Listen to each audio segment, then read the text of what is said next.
So for those buyers out there been trying to find a home, they can't find one, the inventory is low, um, what to do, right? I get the question all the time. And the one thing that is really driving this market is low interest rates. And we already saw this week a slight tick up in rates, but they are still at historically crazy low interest rates right now.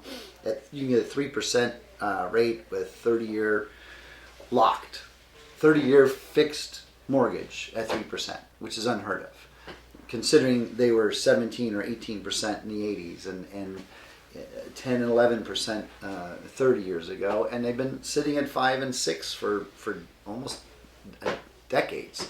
So the biggest concern to think about as a buyer, if you haven't bought yet, is what could happen with those rates.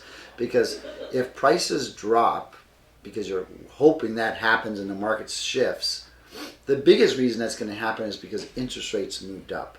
I've not yet seen a time where prices could drop low enough to balance the increase in cost of the payment. For example, these aren't exact numbers, but if you're looking at $1 million home and it drops down to $950, but interest rates go from 3% to 4%, that's a 25% increase in interest rate and 25% increase in your payment.